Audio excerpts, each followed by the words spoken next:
Ya hakikatnya Allah itu sebagai Tuhan.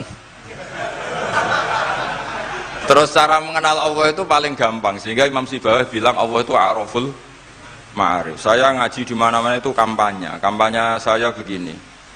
Karena saya pernah diparani orang yang sejenis jenengan.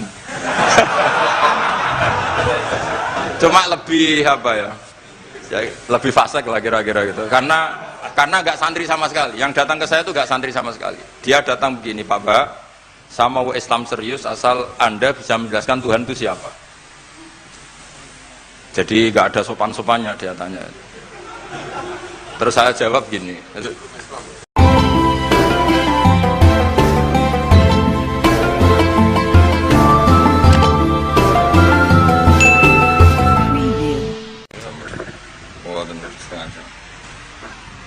Kita terusakan ya. Bismillahirrahmanirrahim. Qala Muhammad bin Husain, I'lam rahimana wa iyyaka anna nabiyya sallallahu alaihi wasallam qad a'lamaka ikum rohno sapa mirsakno sapa nabi ka ing sira fi hadal hadis ing dalam ikhlas hadis anna Jibril saat temene malaikat Jibril alaihi salam inna ma sa'alan nabiyya sallallahu alaihi wasallam bi hadrati ashabi ana ing ngarepe sahabate para nabi. Innama arada mesti ngersakno sapa Jibril ayu alimahum ing yen to ngeruhna sapa Jibril ing para ashab amrodinihim ing urusan agamane para sahabat. Fayam bagi mongko saeja muslimin apa ya alamu yang to ngerti sapa muslimin hu ing amrodinihim. Terus pikirannya saya Al-Ajuri bahwa Jibril menanyakan Islam dengan niat mengertikan Islam kepada para sahabatnya Rasulullah SAW. Artinya Jibril itu buatan takok carane sugih. Saiki wong takok kiai itu salah alamat. Wong alim takok carane sugih, carane dadi bupati, terus carane duwe akeh. Wong alime dhewe ra pati dhuwit ditakoki. Kadang kula iki wani tiyang, Gus kula bojo kula kathah carane rukun piye. Wong kiyaine ora wani wae kok takoki carane rukun. Jadi intinya niku pertanyaan itu juga kita pelajari. Jibril niku tangklet urusan agama. Artinya yang perlu dingerteni itu urusan apa? Agama. Tapi kita punya masyarakat sing kadang tanya ini sesuatu yang sifatnya khadun nafsi. Terus kiai ku rapati seneng jabatan, kadang ditakoki tiyang carane dadi bupati. Nak dadi bupati salami templek 2 juta, nak ora dadi diarani donyane ngobos. Seloro kabeh dadi kiai. Lan kula seneng nak. Terkenal donga kula ra mandi. Mergo nak mandi ku repot. Dadi dukun. Jadi niki repot. Kula gak ada cerita tentang Mbah Hamid Pasuruan. Diceritani bapak kula. Bapak Nurian lami ngaji kalian Ki Hamid. Jadi dawe beliau soleh zaman akhir ku repot, hisape gede. Udah terkenal wali, dongane mandi terus wong kepen sugih marani kiai, kepen wayoh marani kiai, kepen jabat marani kiai. Terus ngekei dhuwit. Mari hisab tok mergo duwe sudah dikonversi sebagai materi. Makanya beliau pernah menangis, aku soleh-soleh ku ngene golek. Intinya semua yang ditanyakan itu urusan apa? Agama. Maka kata Imam Syekh Al-Ajuri, seharusnya pertanyaan itu ya urusan agama, dan yang harus diketahui ya urusan agama. Maka orang Islam yang harus diketahui ya urusan agama. Terus kalau wau istifadah kalian Ghazofur, memang di depan umum itu penting supaya tidak ada al-qila wal qal. Jadi ini kan diulang-ulang bihadrati ashabi. Ini dalam ilmu hadis itu penting sekali supaya ilmu itu mutawatir. Karena kalau sampai untuk ijazah ke orang tertentu, mau aku tok sih dijazah, itu biasanya malah dibodoni. Kayak bakul, sampai tok sing tak kayak diskon. Nah, gerbang ya udah bang. Mulanya nak dilkon ijazah di depan umum berarti kondang. Ada khusus bahaya. Ini mesti kelenik nih. Ini bukan coklat sak kelas kalian Gus Munib. Jadi orang itu, makanya saya ngaji itu pede di depan umum. Karena kalau salah ya dibenarkan Gus Zofur, kalau benar juga ganjarannya akeh. Tapi nak ngaji mbek wong loro dhewean iku terus kok cocokan. Nak salah aja kodo-kodo ya kan. Jadi memang ilmu itu suka yang mutawatir saya, karena validitasnya jelas. Makanya dulu itu dikaji hadis kok enggak mutawatir itu enggak mutu. Paling firrut batil ulya tentu yang apa? Mutawatir. Dikatakan bi hadrati ashabi, atau ketika Nabi khutbah. Apalagi pidato Nabi di hajatil apa? Wada. Sehingga hadis ahadi itu banyak yang masalah. Karena satu ada subjektivitas rawi. Kalaupun sahih itu ada subjektivitas rawi. Seperti yang diceritakan Gus Sobur tadi, Abu Dzar itu orangnya soleh, tapi punya subjektivitas kesolehan yang sangat individualistik, sehingga beliau. Jadi, tapi kalau umum kan standarnya jelas, apa? Standarnya apa? Jelas. Ya saya teruskan. Jadi bihadrati ashabi itu menurut saya kata kunci karena pentingnya mutawatir. Terus menyangkut pertanyaan tadi yang Gus Zofur hilang. Enggak semua pertanyaan harus dijawab. Sebetulnya saya juga ngeritik. Enggak semua yang diunek-unek takokno. Kadang wong takok nasib. Kita misalnya saya itu sering punya utang 1 juta gak iso nyaur. Kadang wong takok kula diutang 1 miliar carane nyaur piye. Wong kene diutang 1 juta ora carane nyaur kok ditakoki sing utange napa? 1 miliar. Kula ning santri, bojone niku 3 wong sugih. Kowe iku ora kesuwan kula takok carane ngrukono bojone. Yo kene bingung piye carane. Bojo sitok kowe kudu urip malah. Ditakoki bojo napa? Nah ternyata santri itu terinspirasi oleh cerita-cerita. Syaratnya wali itu kudu di bojo cerewet. Nak sitok wae cerewet wali apa meneh nak telu, dia cara berpikir begitu. Nah, itu yang bojo pertama itu ngancam nak masih sah dengan istri kedua ketiga mau bunuh diri. Terus dene nate nyuwun sewu melafatkan tolak. Terus takok teng kula. Niku termasuk mukroh napa mboten Gus? Karena saya melafatkan itu dipaksa diancam bojo pertama mau napa? Lah iku nang fikih kan hanya ada syartul ikrah itu mukrih harus mampu mewujudkan mahaddadahu. Kena arah Mekah tak pateni. Ini ndak kasusnya unik. Umumnya bab ikrah di fikih kan nak ora ke tak pateni ini ndak. Ini kasusnya beda. Nak rabuk turuti aku mati. Itu kan bingung. Ya saya seduarian Gus Zofur ya jawab wallahu alam. Nunggu Jibril ya sudah akan datang. Artinya gini ya. Problem kita kekinian itu setiap masyarakat punya iskal atau punya grundel itu ditanyakan kiai. Padahal seharusnya tidak sesuatu yang harus apa ditanyakan. Misalnya gawane di bojo akeh mesti sumpek ngurmat wong wedok sitok sumpek apa meneh telu. Terus gawane wong duwe utang akeh ya sumpek. Hal-hal seperti itu kan lazim. Sebenarnya nggak perlu ditanyakan, biasa wae standar. Tapi kita ini sering menuntut orang lain menjadi solusi ya bagi orang itu. Makanya saya kalau ngajar di Jogja itu sering cerita begitu. Problem orang kota itu adalah kalau punya beban itu dibebankan ke negara atau ke kiai atau ke ustadz. Padahal beban ini sebagai hukuman karena kesalahannya apa? Sendiri. Saya masih ingat betul ketika kasus Aid. Mbah Mun itu orang yang sangat syafiq li ummati, sangat syafiq lah, sangat syafakoh pada umatnya. Ketika ada seorang dokter peneliti obat Aid, itu sangat tertantang, dia sangat obsesi bisa menyembuhkan Aid. Aid yang karena free sex ya, bukan karena ketularan. Saya ulang lagi, yang karena seks bebas bukan karena ketularan. Itu tidak biasanya yai duko. Baru pertama itu saya melihat yai itu agak duko. Terus beliau tidak jawab, tapi setelah dokter itu pulang ngendikan begini. Pangeran itu kadang ngersano kabeh iku ana sangsine. Cara bahasa modern ana sangsine. Ya tujuane pangeran iku wong ben tobat ben balekna ning Allah. Jadi ana wong uripe ngawur diutang, ya sangsine wong urip ngawur diutang ben uripe apik.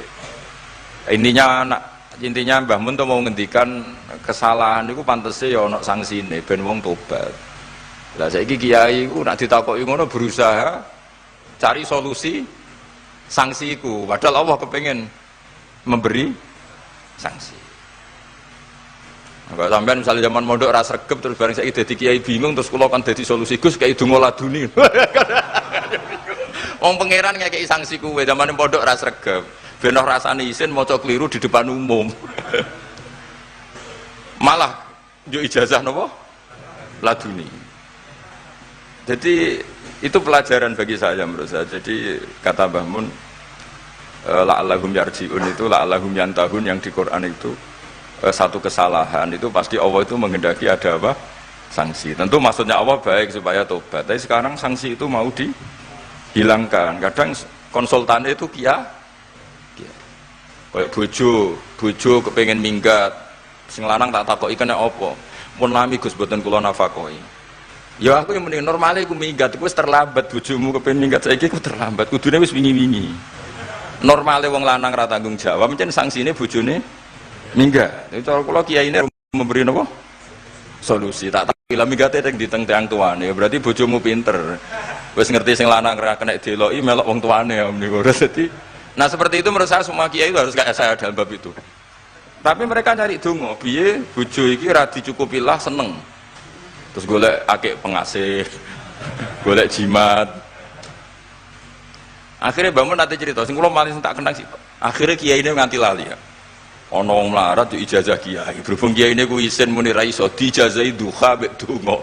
Kiai ini ku lali nak dhewe fakir. Akhirnya yang minta ijazah itu ditimbali bangun. Rene tak ijazahi. Kowe yo ijazah duha mek sapa kiai iki. Lha kiai ku dhewe fakir kok jalu ijazah. Ya ijazah ya aku sing sukses dadi kiai sugih.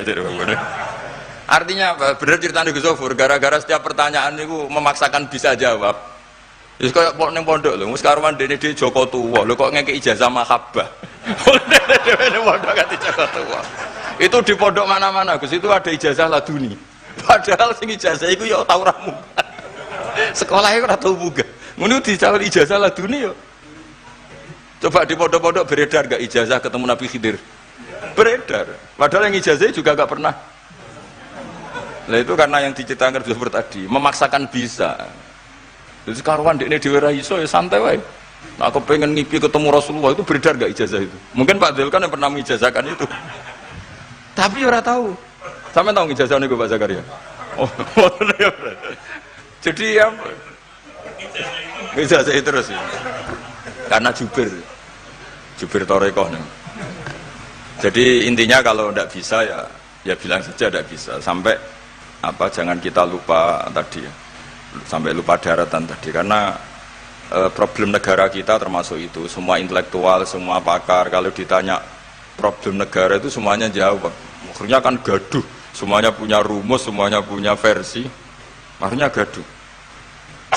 Misalnya pemerataan Indonesia rumusnya gimana? Yang satu bilang, wah ibu kotanya dipindah. Yang satu bilang, harus ada sentralisasi di Jawa supaya ada kualitas A, ada kampus terbaik, ulama terbaik. Kalau diratakan nanti kemampuannya rata itu justru tidak bagus. Yang ketiga enggak, wah kualitas demokrasinya dijaga. Yang satu enggak, demokrasi tanpa ekonomi tidak bisa. Sehari santri ya sedunia rasa pikir besok mati ben. Nah itu kan karena memaksakan jawab akhirnya ada kegaduhan tadi. Zaman tabiin yang masih ada sahabat banyak. Sebetulnya bukan zaman tabiin banget karena zaman itu masih banyak apa? Sahabat. Itu mereka cara berpikir sudah semua ahlun nar itu redaksi di Quran tuh khalidina fiha, sehingga zaman tabiin sudah banyak yang berpikir nggak ada kemungkinan orang sing yukhrajuna minan nar. Sehingga terus ada kafilah itu, ada delegasi, ayo kita ke Medina, semoga kita ketemu sebagian ashabu Rasulillah. Sehingga cerita akhirnya ketemu beberapa sahabat. Di situ diceritakan ada Jabir, ada beberapa lah yang sahabat sepuh bahkan. Nah terus si Jabir ini, sahabat Jabir ini cerita kalau itu memang ada di syafaati Rasulillah Sallallahu Alaihi Wasallam. Tapi satu kontingen ini yang tetap berpikiran tidak ada syafaat itu banyak. Alasannya semua cerita tentang ahlun nar adalah khalidina fiha. Ketika Jabir masih hidup itu ya sempat terjadi debat. Loh itu yang khalidina fiha itu amma ahlun nar alladzina hum ahluha. Memang dia berhabitat neraka, memang alamatnya neraka. Kalau sehingga ini menjadi khas. Meskipun khas ini iskal, kita akan iskal karena itu di Quran tidak ada. Tidak ada maksudnya nggak ada secara sorry yang menerangkan ada kaumin sing yukhrajuna minan nar. Makanya Syekh Al-Ajuri ngendikan ciri khas ahli sunnah adalah mengimani adanya kaum sing yukhrajuna minan nar. Karena itu zaman tabiin sudah ada polemik. Tapi tentu kita yang mengimani itu. Tapi kalau ada yang tanya di semua Quran kalau masuk neraka itu khalidina fiha itu dijawab apa? Amma ahlun nar alladzina hum ahluha. Memang dia spesifik ahli neraka, memang dia berpenduduk neraka. Alamatnya neraka, KTP-nya neraka, kakaknya neraka. Kalau kita ini ndak, KTP kita surga, mbah-mbah kita ahli surga. Karena alamat kita sebenarnya kan surga. Nabi Adam itu kan surga alamat. Makanya saya ngaji di mana-mana itu betapa baiknya agama ini. Karena kunci surga kita sudah dikasih tahu miftahul jannah. Sementara kita tidak tahu kuncinya neraka. Jadi kena mlebu neraka kebangetan lho. Wong ora roh kuncine kok mlebu. Tapi jare kancaku, wah gak ono pintune Gus, langsung blusek. Ini problemnya itu. Tapi nek sampean mlebu neraka kebangetan. Karena yang kita punya kuncinya itu surga, kita tidak punya kunci neraka. Ono sing dikunci neraka, mboten to? Nah, harusnya kita nggak bisa masuk neraka karena nggak punya kuncinya. Jadi kalau nak maca hadis miftahul jannah la ilaha illallah itu syukur kalau cek apike Kanjeng Nabi, wong kunci kok didudono. Itu kan luar biasa. Jadi orang memahami hadis itu. Saya ini tahadus bi nikmah, ini mumpung ada Gus Zufur, ini saya tasihkan. Wal asri demi masa, demi waktu. Saya ketika baca ayat yuridu wa bikumul yusra wa la yuridu bikumul usra. Dengan ayat wal asri demi waktu. Itu memang luar biasa Islam itu. Coba ya. Kita baca kalimat tauhid itu kan hanya butuh waktu setengah menit, mungkin tidak ada la ilaha illallah Muhammadur Rasulullah. Waktu yang sesingkat itu bisa menghapus kekafiran di masa lalu. Jadi misalnya orang kafir 70 tahun itu terhapus kekafirannya hanya dengan singkat melafadzkan la ilaha illallah Muhammadur Rasulullah. Dan waktu pas dia melafadzkan syahadat ini momen paling dikenang ketika nanti di akhirat. Wal asr, demi waktu. Jadi artinya apa? Momen terbaik kita adalah ketika melafadzkan itu. Dan kalimat itu mudah. Dan sah, asal belum yughorghir, belum kelerek-kelerek, sah. Dan tanpa syarat. Misalnya sholat tidak butuh suci, butuh nutupi aurat, butuh melakukan rukun dan syarat. Syahadat enggak. Lau talaffadhu kafirun bihadi syahadah, mesti apa? Sohat hadi syahadah. Padahal kafir, urung adus, ijek cerita ya, betapa agama ini mudah. Ya kan, kalimat yang bisa menghilangkan kekafiran, kemudian tidak banyak syarat. Coba kalau kamu mau sholat, syaratnya kan macam-macam. Mau zakat, ulama Islam.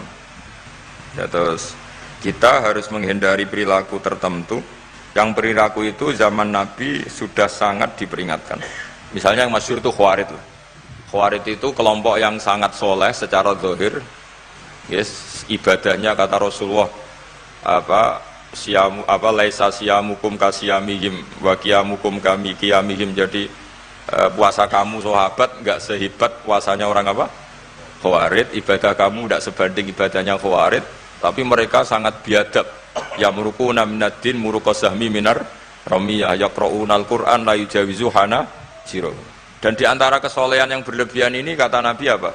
Yuqatiluna ahlal Islam wala yuqatiluna ahlal awthan. Kalau dijak musuhi sesama Islam semangat, tapi dijak musuhi yang jelas salah tidak semangat. Ini kelompok sing hadarona humun nabiyu, kelompok yang kita diperingatkan Nabi untuk sangat apa? Menghindari. Karena logikanya jelas ya.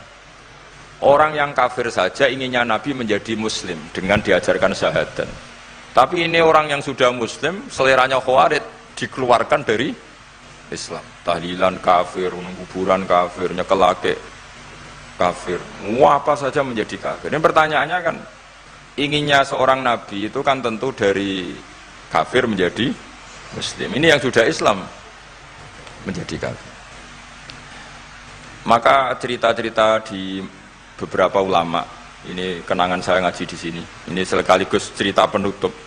Ada orang ekstremis ketemu Islam alim.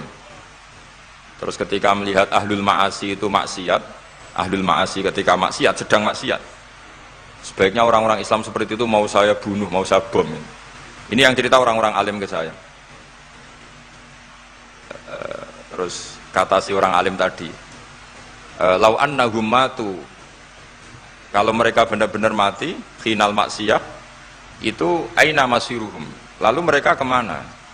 Si yang keras tadi bilang ilanar karena mereka mati apa khinal maksiyah.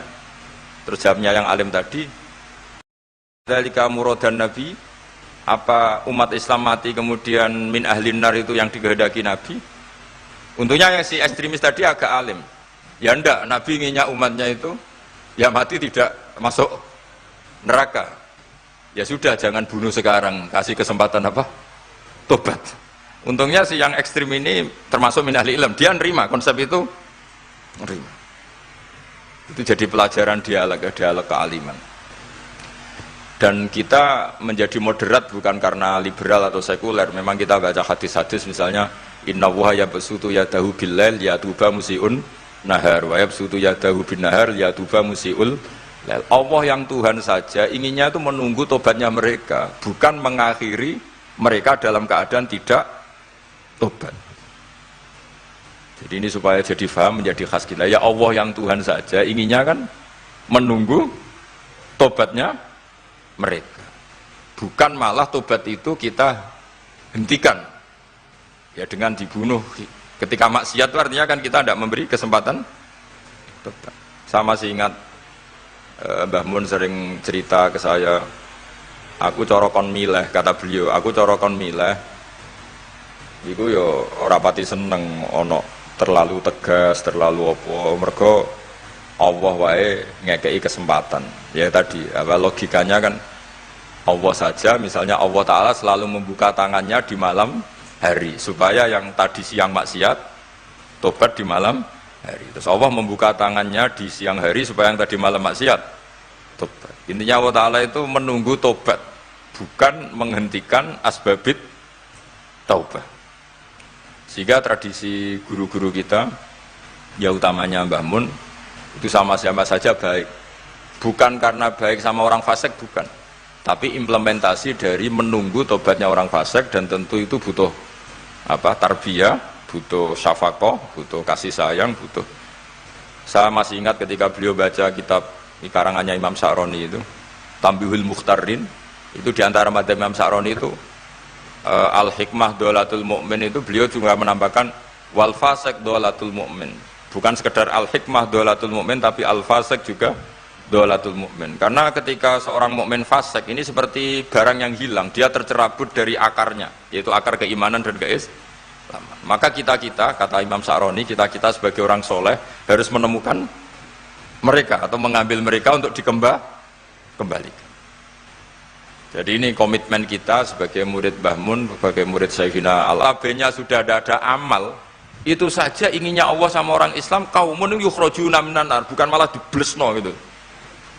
Lah ya akhirat yang notabene sudah enggak ada amal. Itu saja kaumen yang mukmin, apalagi tahu mondok, apalagi grup hima, itu tapi ra usah moron rokok, kula pesene ra usah moron rokok.